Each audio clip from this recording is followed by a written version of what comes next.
can overcome? And if so, who are you looking at to kind of take Hyman's minutes? Yeah, it's a tough loss. And I think that, they can probably survive. They need one win against Dallas, right? I think they can survive that. The problem comes when you get to the final. Now, the only sort of silver lining is, Matthias Ekholm. Like, if you get him back at full capacity, then, he's a defenseman, but I mean, he will help in different ways to elevate your squad. I'm looking right now at Corey Perry as somebody that can step up where, he has so much experience. We know he's a physical guy. We know he can put the puck in the net. He's been great for the playoffs already for them. Hyman's he's a big loss, no doubt about it. But I do think that, they have a guy that can step up.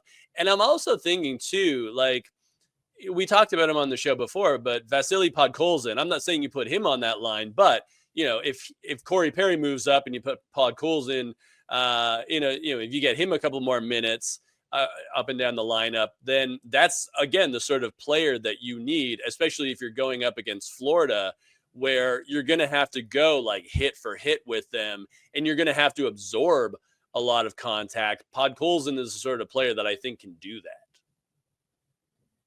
Hey, Drew, what do you think? Because, obviously Corey Perry, I don't know if he can play top line minutes though, Ryan. That's the only thing. Like, he's only been averaging like 13, I think, in these playoffs. The other guy is Connor Brown. If he's healthy, I know he missed game 4. He's questionable. Like, he's another guy that I would have no problems, especially he's got a history playing with Connor McDavid back in Erie. The other guy, am I crazy to think Trent Frederick is a guy that could play up and down your lineup and, maybe he gets an elevated role? No, I don't think you're crazy. I think that Connor Brown, like you said, depending on his health, is a guy who in his career has shown the ability to play with skilled guys. I mean, he had different stints on his previous teams where he's done well. Then he kind of obviously missed a ton of time with injury and hasn't quite, I would say, regained the form that he had at different points earlier in his career. But Perry's been great for them. I think he scored his 6th goal. It's just tough, though. Like, he's obviously not the fleetest of foot. And like Connor really, I think, benefits the most when he's got someone who can go in and retrieve pucks for him. But I think that, if Connor and Leon are doing what they're doing, they have a chance in any series. But I definitely think with Hyman out, Florida probably is the favorite.